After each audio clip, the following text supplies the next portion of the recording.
Hello, good day. So, bale, I'm Lay Mello and samahan niyo ako gumawa ng song cover art para sa original song ko, which is yung Pahingahan na to be released this January.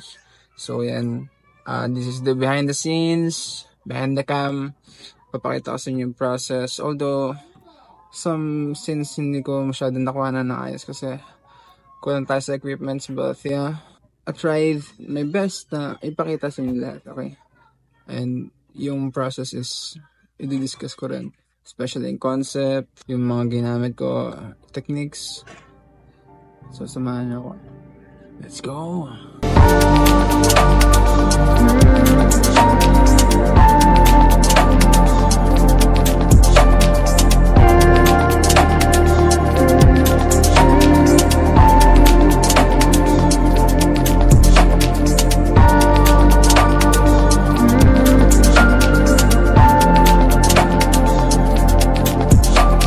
So, bali dito is nag-sketch muna ako, nag-conceptualize. Bali naisip ko dyan is minimalist lang, minimalist din. Yung elements niya is hindi mo siya, kumbaga makikita mo agad. And then yung naisip ko, since yung lyrics is more about pahinga, then ayan, nag-ano ko ng duyan or kayak sa gitna. And then sa upper middle is may buwan, and then sa may baba naman is yung halaman. It's like possible, ganun, new beginning, and yan, yung mga symbolism dyan. And yung background niya is ano siya, kumbaga pinarter ko siya sa color identity ko, which is yung brown and khaki. Yan.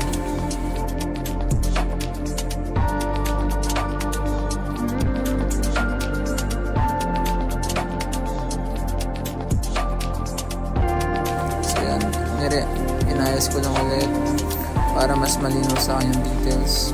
Finer na yung lines, mas clear na yung placements niya, hindi ko ano mali yung details. Thankful naman ako God na yun, maganda na naisip ko. And bagay na bagay talaga siya dun sa identity ko as an artist and dun sa kanta. So yan, abangan niya yan. This January, it's either 8th or 18th or 28th. Basta may 8th.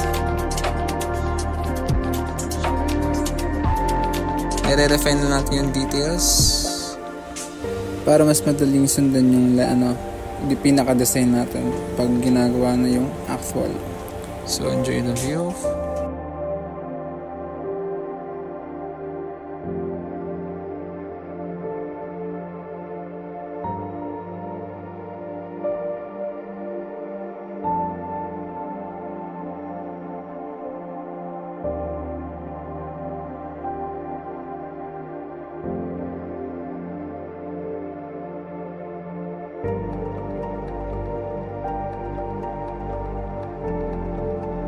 And naisip ko is meron pa dapat, may dagat pa dapat doon, pero di ko na masyadong kinomplicate kasi di ko na dinagdag sa final output kasi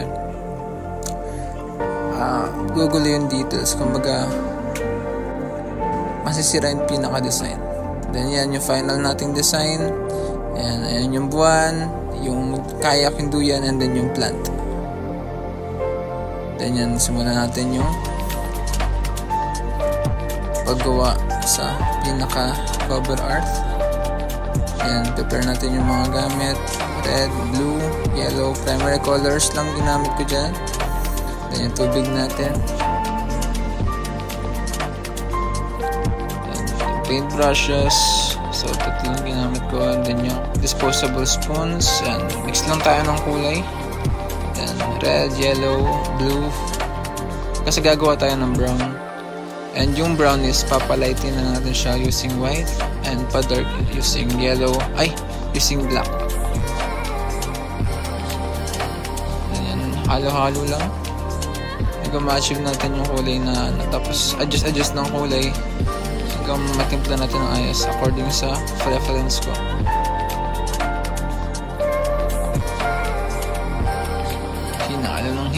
Hinalo. After mahalo, ayan, nagawa ko na rin yung ibang kulay. Di ko na nasama sa video kasi kaya kitang kita yung ulo ko lang nakikita kasi yung cam ko is wala pa ako nung pang setup na para siyang tripod na naka stand. Basta yun. Ganyan, binasa ko muna yung canvas para mas madaling lagyan ng kulay. Ayan, pasensya na sa ulo ko. Ganyan, nilagay ko na yung mga kulay natin. Pero mesh lighter pa. Ino-occupy ko lang yung mga spaces para mas madali siya pintahan.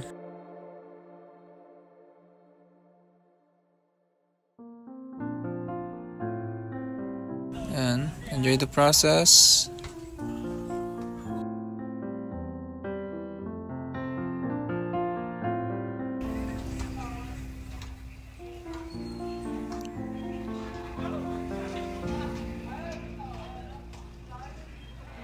Ganyan yung mga corners, nilagyan ko rin ng pinintahan ko rin para hindi siya, para magmukha siyang buo.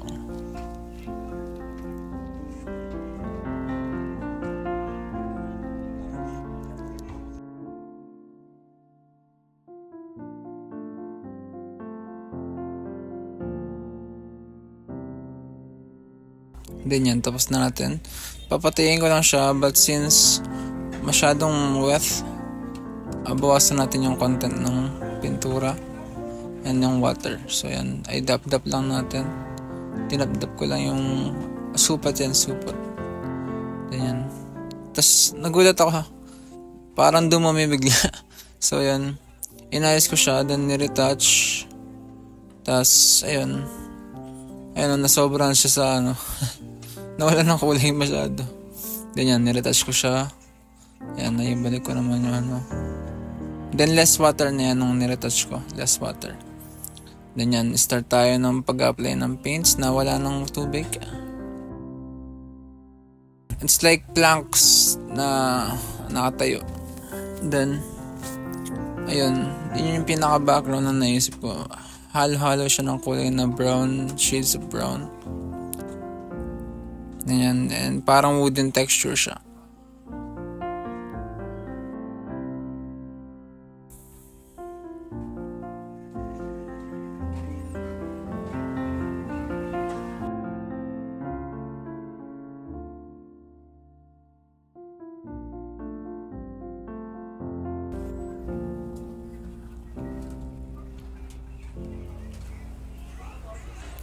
So, enjoy nyo lang yung process, yung view.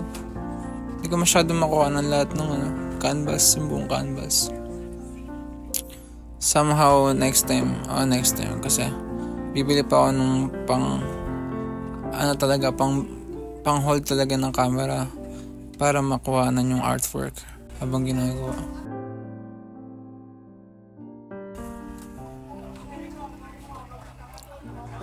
And mas ayusin natin yung pagkuha ng camera next time sa mga susunod nating videos. So this is my first vlog, and thank you for watching. Kung nakaabot kayo hanggang dito,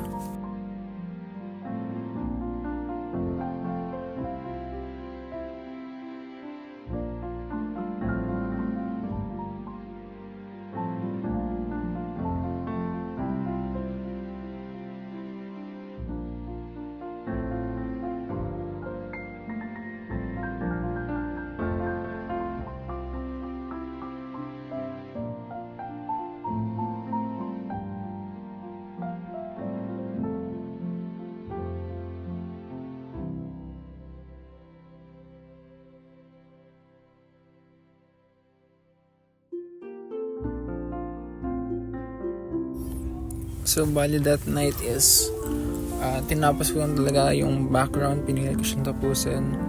Inabot ako na hanggang alas 3 and alas 3 ng umaga, and then kinabukasan is kailangan mag-church, and nag-church pa ako ng paggising ko. So thankful ako agad kasi ginising niya ako nun. Like, hindi talaga ako normally nakakagising after ko magpuyat, but I prayed sa kanya na ayun, this is how I prayed then na thank you Lord kasi gigisingin mo ako ng maaga, ganun. Like, nagte-thank you ko na agad, hindi pa niya binibigay. Then yan, Holy Spirit and kay God. Before you do a thing, after you do a thing, He will guide you talaga kasi.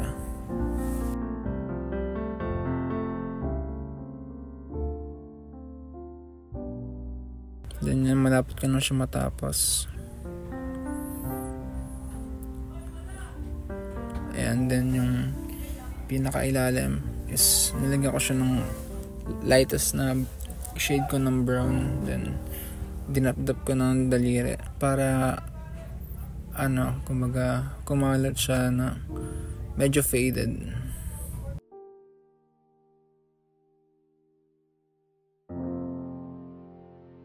Then retouch ng ante. Then ayun na. Ito yung background ko.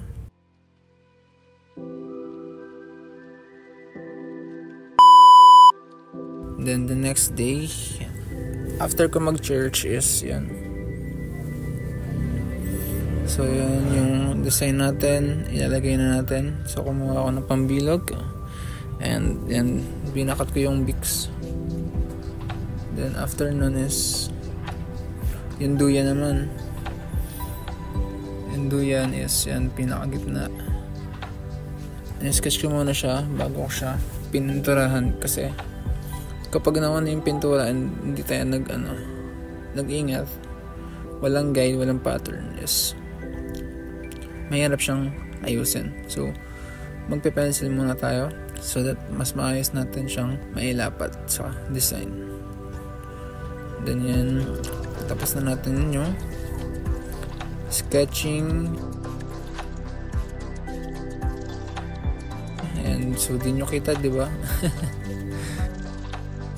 Basta yan. So ano lang ulit ng pintura kasi kailangan ko mag-mix ng brown and then lightest brown.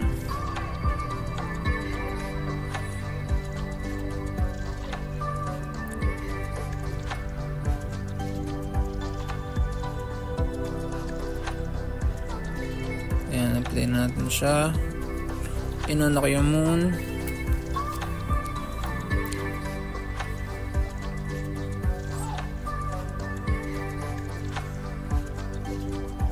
Then sunod naman yung sinduyan, yung kayak. I don't know, I'm not sure if kayak talaga tawag doon. Basta duyan. Basta duyan na lang, duyan. Ayan, so enjoy the process from this. Ayan. So abangan nyo yung pahingahan. Malapit na yan. And thank you nga pala sa 500 followers natin sa TikTok. And celebrate natin yung small wins kasi hindi naman agad nagsisimula na malaki yan.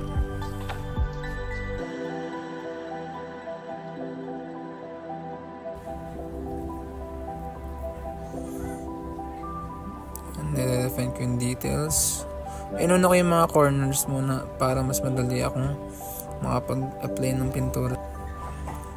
Then yan, niretouch ko yung dinouble coat ko yung moon and then dinouble coat ko rin yung duyan.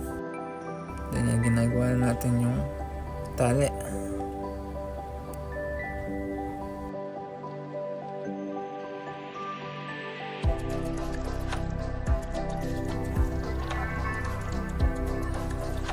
Napakapal pa nga yung ko dyan yung tali ko dyan manipis lang dapat yan, but yeah, umayos pa rin naman mas kitang kita pa to.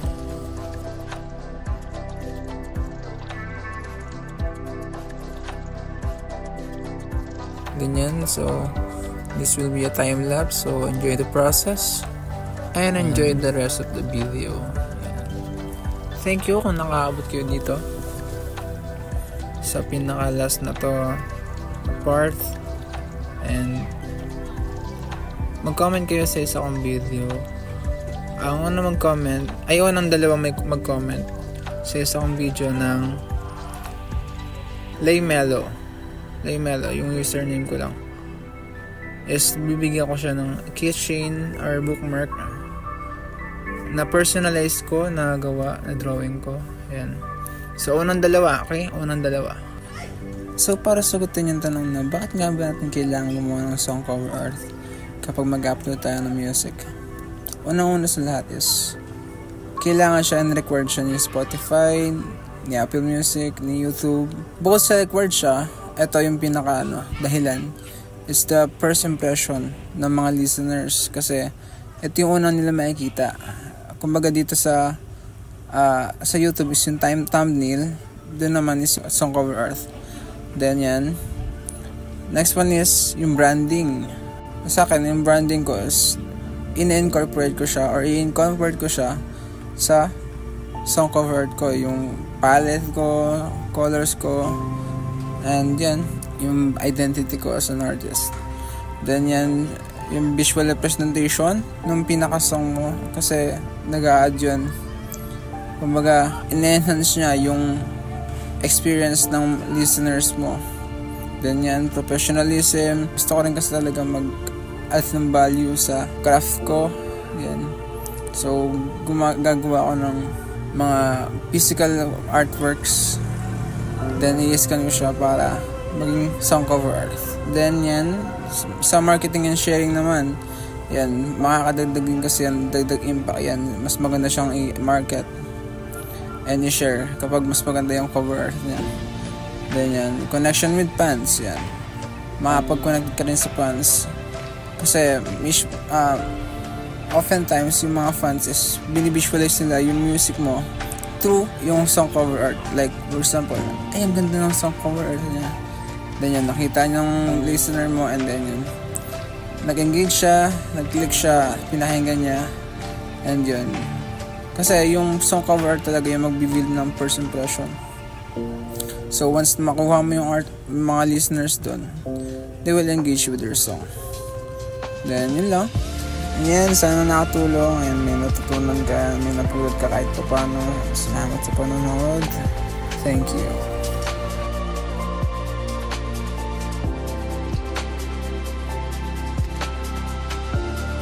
So yan, banda rito is malapit na tayo matapos.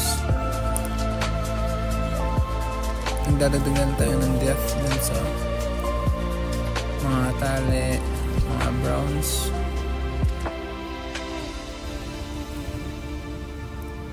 Then here's the final result. Ayan. Ayan yung pinaka magiging cover art ng song ko, which is yung pahingahan. So ayan, abangan nyo yan, January this year. Ayan, lilipad na tayo. Thank you kung nakaabot kayo dito. Thank you for watching. And God bless.